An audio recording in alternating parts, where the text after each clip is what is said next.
Bonsoir et merci d'être au rendez-vous pour passer en revue les principales informations de ce jour.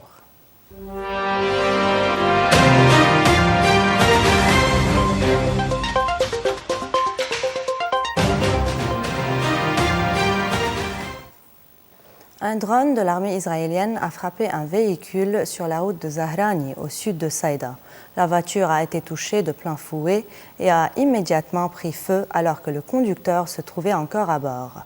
Dans un message diffusé par son porte-parole arabophone, Afichai Adrai, Israël affirme avoir visé un membre du Hezbollah dans la région. Une heure plus tard, une autre attaque israélienne a visé un véhicule dans le village de Bazouriye, faisant une victime de plus. À la suite de cette frappe, l'armée israélienne a annoncé avoir ciblé un membre du Hezbollah à Burj Shemali, au sud du Liban, et avoir éliminé Abu Ali Salameh, considéré comme occupant le poste d'officier de liaison du Hezbollah dans le village de Yanouh, lors d'une frappe ciblée.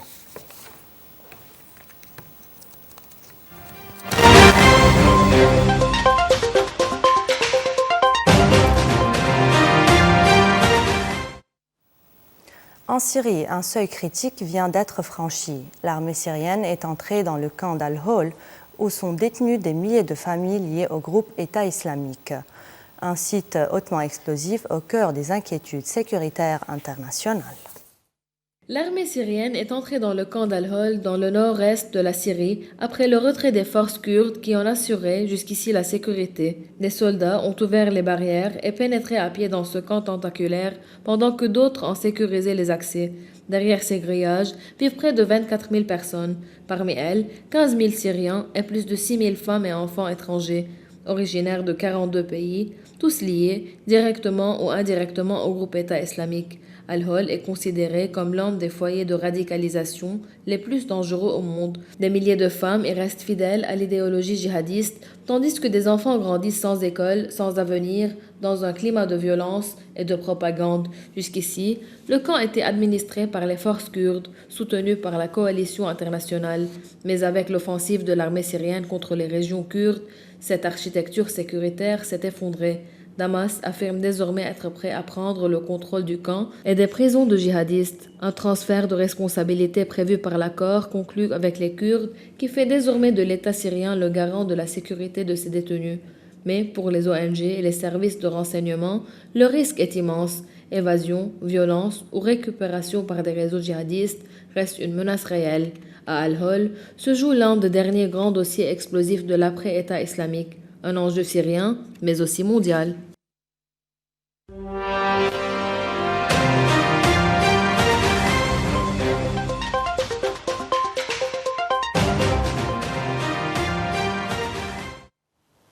À l'affiche du Forum économique mondial à Davos, un face-à-face sous haute tension.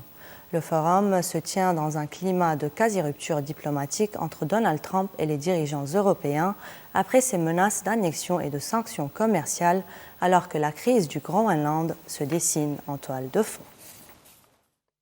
Donald Trump arrive en Suisse avec près de 3 heures de retard, après un incident technique à bord d'Air Force One qui a contraint l'avion présidentiel à faire demi-tour au-dessus de l'Atlantique. Mais son message, lui, est clair. Avant son départ, le président américain a relancé la pression sur l'Europe au sujet du Groenland, territoire autonome danois qu'il veut placer sous contrôle américain. Sur son réseau Truth Social, il a lancé « L'Amérique sera bien représentée à Davos par moi ».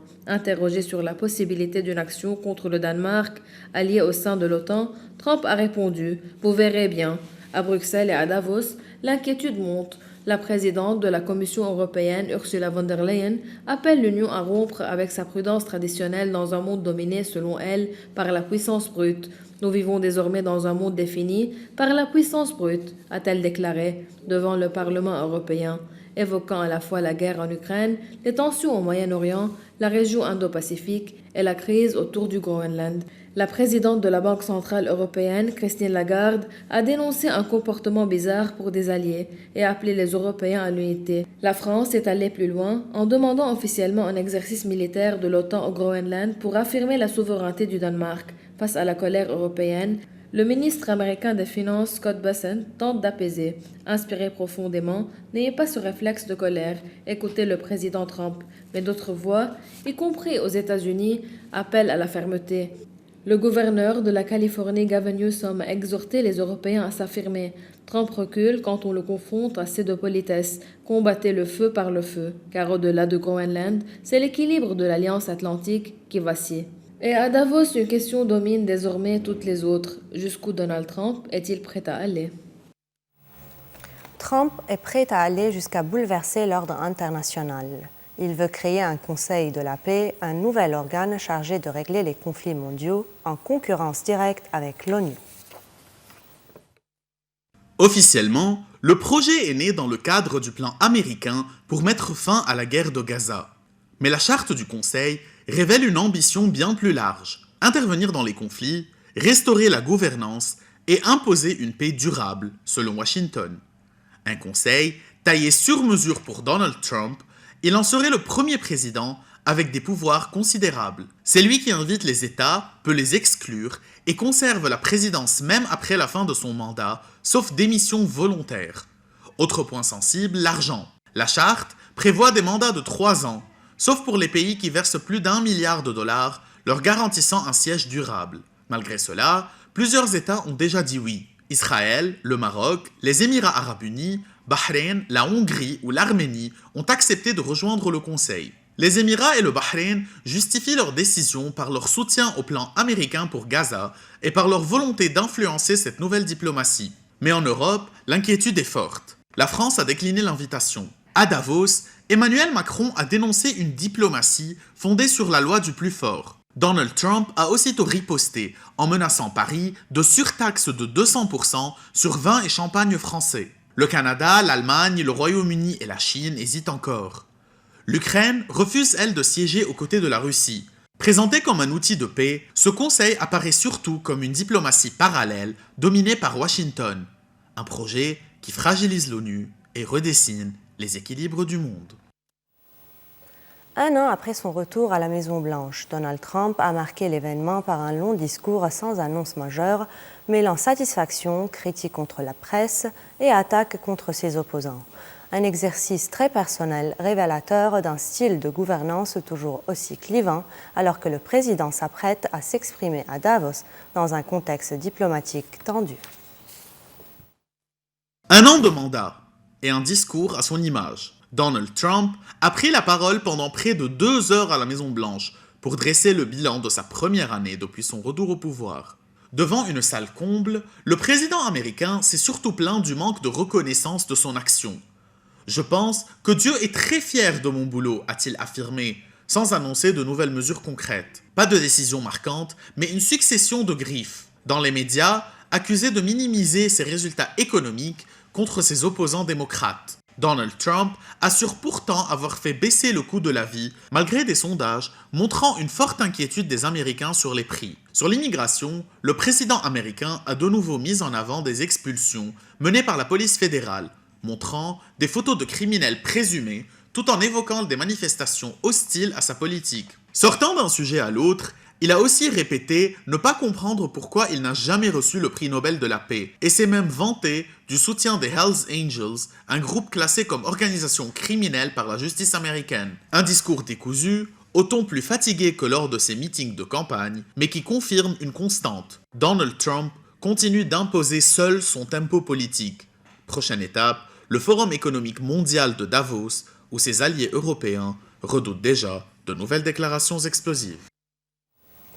3 ans et demi après l'assassinat de l'ancien Premier ministre japonais Shinzo Abe, la justice a tranché. Son meurtrier a été condamné à la prison à vie. Un verdict lourd à la hauteur d'un crime qui avait bouleversé le Japon et révélé les liens troubles entre politique et religion. C'est un verdict très attendu dans un pays encore marqué par le choc. Le tribunal de Nara a condamné Tetsuya Yamagami à la prison à vie pour l'assassinat de l'ancien premier ministre japonais Shinzo Abe le 8 juillet 2022. Lors d'un meeting électoral, l'ancien dirigeant avait été abattu par derrière avec une arme artisanale, un geste d'une violence inouïe dans un pays où les crimes par arme à feu sont quasi inexistants. Pour le juge, l'accusé a agi avec une détermination froide, un acte qualifié de méprisable et extrêmement malveillant.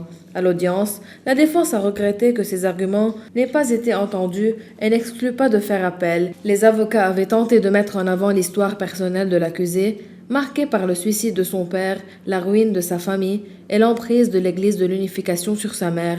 Yamagami a accusé Shinzo Abe d'entretenir des liens avec cette organisation religieuse qu'il tenait pour responsable de la destruction de sa vie. Son geste avait déclenché un vaste scandale au Japon, révélant les relations entre responsables politiques et la secte Moon, finalement dissoute par la justice en 2025. Dans le public, Katsuya Nakatani, 60 ans, estime que la sentence était inévitable.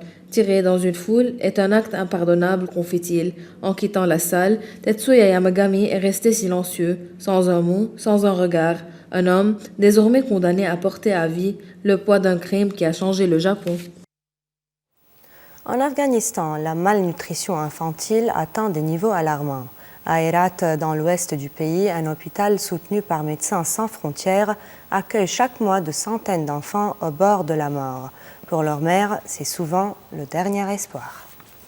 À Herat, dans l'ouest de l'Afghanistan, l'hôpital régional est devenu un refuge vital. Dans l'unité de nutrition thérapeutique, des dizaines de nourrissons luttent pour survivre, victimes de malnutrition sévère. Najiba, 24 ans, veille jour et nuit sur son bébé de 7 mois. Après une maladie, elle n'a plus pu allaiter. Faute de nourriture et de soins, l'état de son enfant s'est rapidement détérioré. Depuis le retour des talibans au pouvoir en 2021, la situation humanitaire s'est aggravée. La baisse de l'aide internationale, les sécheresses répétées et le retour massif de réfugiés ont plongé des millions de familles dans l'extrême pauvreté. Selon le Programme alimentaire mondial, près de 4 millions d'enfants afghans risquent de mourir de malnutrition cette année s'ils ne sont pas pris en charge. À l'hôpital de Herat, soutenu par Médecins sans frontières, plus de 300 enfants sont admis chaque mois. Les équipes médicales tentent de sauver des vies avec des aliments thérapeutiques et un accompagnement des mères, souvent épuisées et sous-alimentées elles-mêmes. Mais certaines familles arrivent trop tard, après des jours de voyage depuis des provinces sans structure de soins. Pour les soignants, chaque enfant sauvé est une victoire. Pour les mères, une angoisse demeure, celle de l'après-hôpital, dans un pays où la faim continue de gagner du terrain. Boisson universelle, le thé traverse les cultures et les siècles. Mais derrière ce rituel millénaire, une menace grandit, le changement climatique. Du Japon au Kenya, la feuille de thé est aujourd'hui en première ligne. C'est la boisson la plus consommée au monde après l'eau. Le thé accompagne l'humanité depuis des siècles, de l'Asie à l'Europe, en Chine et au Japon. Il est un art de vivre. La cérémonie du thé célèbre le calme, l'équilibre et le respect. Au Moyen-Orient et en Afrique du Nord, le thé symbolise l'hospitalité. On le partage brûlant, souvent très sucré, pour marquer le temps passé ensemble. En Occident, il s'impose à partir du XVIIe siècle. De l'afternoon tea britannique au sachet moderne, il devient un rituel du quotidien.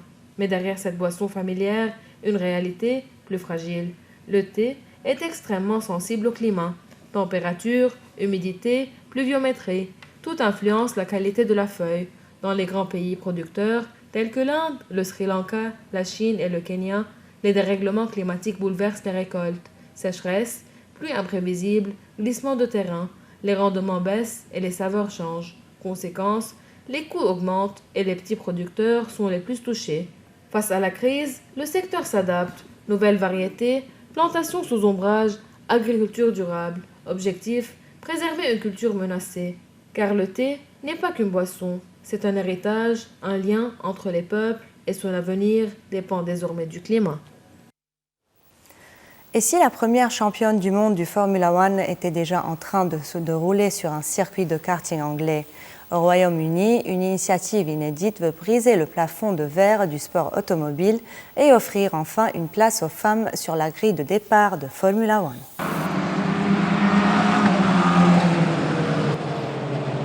Sur un circuit de karting en Angleterre, une douzaine de filles enchaînent les virages à pleine vitesse. Elles participent à un programme inédit destiné à faire émerger la première femme championne de Formule 1. Un défi immense dans un sport dominé par les hommes. La dernière femme à avoir pris le départ d'un Grand Prix remonte à 1976. Depuis, aucune pilote n'a réussi à se hisser jusqu'au sommet. Selon les spécialistes, le problème commence dès l'enfance. Les filles découvrent le karting en moyenne 2 ans plus tard que les garçons. Un retard décisif dans une discipline où tout se joue très tôt. Pour combler cet écart, Motorsport UK et l'organisation More Than Equal ont lancé des journées de découverte et un programme de formation adapté aux jeunes filles. Sur la piste, l'enthousiasme est palpable. Megan, 11 ans, vient de gagner sa manche.